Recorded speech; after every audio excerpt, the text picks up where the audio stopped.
Hello,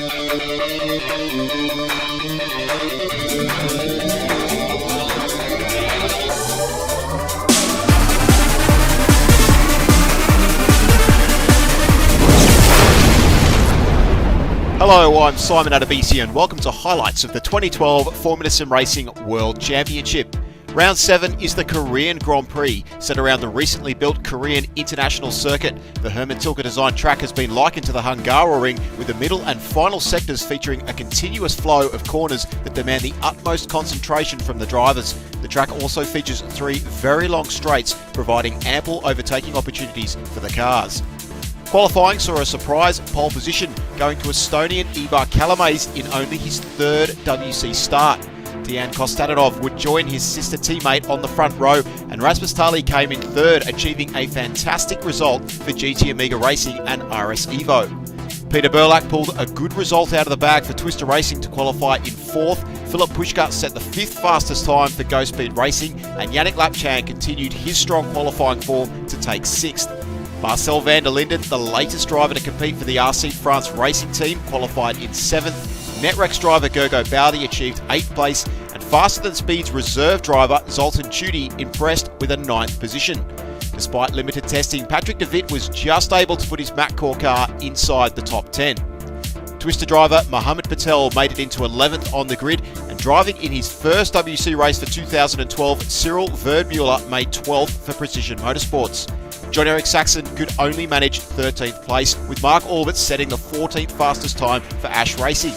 With Morgan Moran sadly unable to participate today due to personal commitments, Bono Huis elected to start from the rear of the grid. It was a special day for the Argentinian outfit Faster Than Speed, with the team celebrating their 200th World Championship start. Led by Christian Smirnoff, since its inception, Faster Than Speed are the only team to compete in FSR since its very first Grand Prix way back in 2001. To the race start, the top 3 cars had an equal launch, while Puška got the jump on Burlak for 4th. Down into the first turn, Tali and Kostadinov made contact, and they both ran wide, allowing Puška to slip up the inside.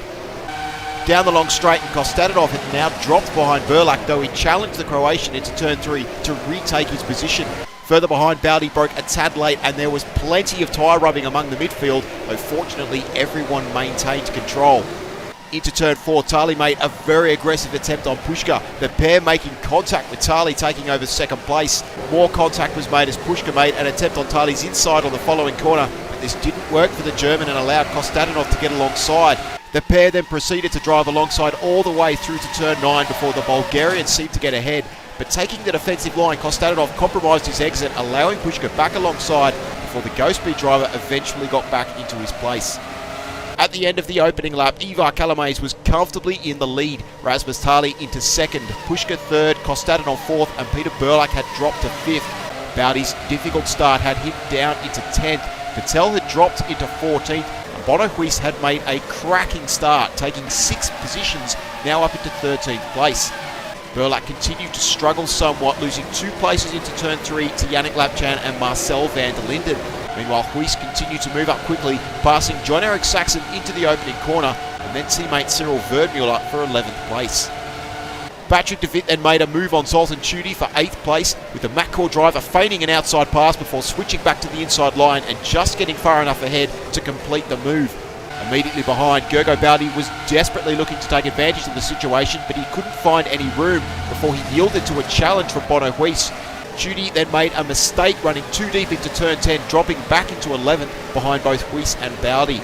Not surprisingly, Huis wasted no time, and he quickly found his way around to Wit with a simple pass, the defending champion now up into 8th after just 4.5 laps. Further up ahead, Peter Burlak found his bearings and managed to retake his position from van der Linden with a simple inside pass. Meanwhile, in the battle for 4th, a simple challenge from Yannick Lapchan was enough to break Kostadinov's concentration, and the Bulgarian ran wide over the curves before locking up into turn 10, dropping him behind Lapchan. Another slip up while getting back up to speed dropped him behind Burlak. Yannick Lapchan now up into 4th position and Burlak back into 5th. Bono Huis then encountered his first real challenge of the day, with Marcel van der Linden in no way interested in giving the Dutchman a free pass. Huis looked to have completed the move through turn 1, but incredibly the RC Racing car came right back at the Precision Motorsports driver, repassing him into turn 3. Weiss then sealed the deal with an inside pass into turn 4. Just up ahead, Kostadinov made another mistake, again into turn 10, locking up and jumping over the curb, handing Weiss yet another place. The Dutchman now up into 6th position. In the battle for 8th, van der Linden and de Wit began to play, with de Wit making an aggressive pass through turn 4 before van der Linden came back at de Wit through turn 3 on the following lap. In second place, just behind the race leader, Rasmus Tali made the first move into pit lane, but unfortunately the GT Amiga driver came out with a heap of traffic just in front of him. To make matters worse, a mistake from Tudy in 11th position sent him into a spin, with Verdmuller left with nowhere to go, causing those behind, including Tali, to lose valuable time. With nearly all the drivers on a 4-stop strategy, there was little change to the order through the stops. Ivar Kalamays maintained the lead, now with a much larger gap back to Rasmus Tali in 2nd. Philip Puschke was still in 3rd, and while Peter Burlak just beat Weiss out of the pit lane, the Dutchman easily passed the Twister driver into turn 3 to move up into 4th position. Unfortunately, Marcel van der Linden lost a ton of time in pit lane due to repairing damage he'd suffered on the opening lap, and he emerged way down in 12th position, while Baudi's early stop had worked well, promoting the Hungarian up into 8th, with Netrex sporting a special livery to raise awareness of Pink Ribbon Day, with October being National Breast Cancer Awareness Month. Patel had made a great charge, passing Saxon, Verdmuller and Tudy in his opening stint, and was now in a solid 9th place, while Patrick de Wit's 3-stop strategy saw him emerge from his first stop in 10th, just ahead of John-Eric Saxon. Saxon made a move on the following lap into turn 1, but he ran too deep, with de Wit slipping back up the inside. The duo then went side by side through turn 3 with some tyre rubbing between the pair before de Wit was able to hold off the Finnish veteran through turn 4. Up ahead, Weiss made light work of Yannick Lapchan with a pass into the popular turn 3, and a few laps later he caught and drafted past Philip Puschke to take over 3rd place, and the defending champion had only a 12-second deficit to race leader Ivar Kalamays with 38 laps still remaining. Tali's 2nd stop again put him in the thick of it, coming out right in the middle of the battle for 9th between Patel and de Wit. While Tali initially came out on top after turn 3, Patel managed to slip up the inside at turn 4 and stay alongside all the way through to turn 6 before coming out in front of Tali. Losing valuable time, Tali would have been happy to see Patel pit on the next lap, and he passed de Wit straight away into turn 1, only to lose the position again through turn 3. The damage to Tali's race became obvious as he only just beat Weiss out of the pit lane, with Tali still unable to get around de Wit. Weiss and Tali had a long side-by-side moment, with both drivers boxed in behind the MacCore driver. Eventually, after much sustained pressure, Tali managed to make the pass through turn 5, giving the GT racer some temporary respite as de Wit continued to defend his position against Bodo Weiss. The pair swapped positions on several occasions, with de Wit refusing to give up the position before the MacCore driver eventually made a mistake running off the track and losing the position for good. Philip Puschke was next in line to tackle de Wit, but he was able to make a pass in just one corner, losing little time. However, Lapchan would take much longer, losing time, and after a messy moment, the Frenchman copped some minor damage to his car. The damage would see Lapchan lose valuable time in pit lane, dropping down behind Burlak and Kostadinov into 7th place. Lapchan quickly attacked Kostadinov through the turn 4-5-6 complex, making an awkward pass with plenty of tyre rubbing between the pair. But Kostadinov then stuck his nose up the inside, resulting in contact with both drivers losing time, allowing Patrick de Wit to come in between the two drivers. Kostadinov would have to wait 2 more laps before being able to finally clear de Wit with a pass up the inside of turn 4. In the race lead, Ivar Kalamays was handling the pressure a-okay, and although he had a faster Bono Weiss behind him, the GT Amiga driver was setting a pace quick enough to hold off Weiss all the way to the finish line.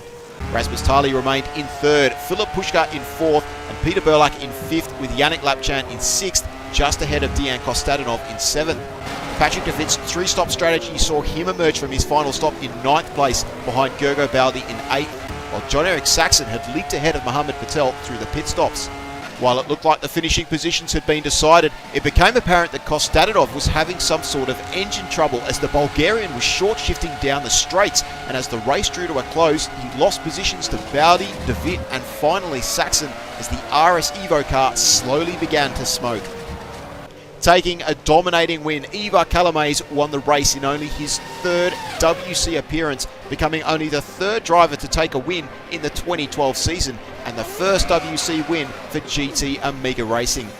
Bonohuis came all the way from the back of the grid in 19th place to take second position, but more importantly, this result has secured the 2012 Drivers' Championship for Huis for the third year in a row. Rasmus Tali was slightly disappointed not to be on the top spot, but he still achieved an important podium place, completing GT Amiga's best ever result in a WC Grand Prix.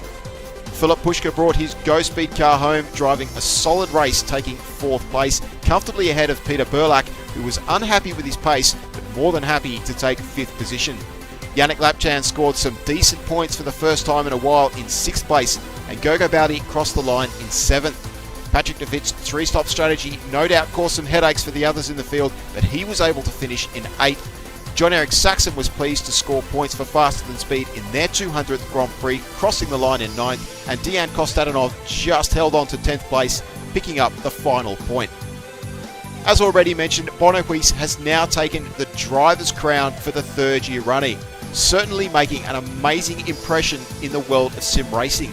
Though it must be said that 2012 proved to be a much harder year for the Dutch teenager compared with the previous 2 seasons, Huis has nonetheless continued with his amazing consistency and top form. Morgan Morand was sadly unable to attend today's race due to personal commitments. Jeffrey Rietveld was also absent. Tali's podium placing has greatly boosted his chances at taking 3rd in the championship, while Baldi has lost some ground but remains in 5th place. De Wit remains in 6th position, while Lapchan has moved up into 7th ahead of Saxon in 8th place. To the constructors, and with Precision having secured the trophy at the previous round, the focus now moves onto the lower positions. GT Amiga's brilliant result has almost certainly granted them 2nd in the standings, though it is still mathematically possible for Go Speed to take the silver trophy. Further down, Twister Racing are now just 1 point behind Netrex in the battle for 5th, with Mac Core also in the chase for 5th, just 12 points behind. Faster Than Speed have overtaken Ash Racing, though only by 1 point. The next race will be the Grand Prix of Abu Dhabi, and you can watch that race live as it happens at SimRace TV on the 21st of October at 4 PM GMT. And as mentioned before, October is National Breast Cancer Awareness Month, so please support Pink Ribbon Day and cancer research. We hope you've enjoyed this presentation. I'm Simon Adebisi, and we'll see you next time for the penultimate round of the 2012 Formula Sim Racing World Championship.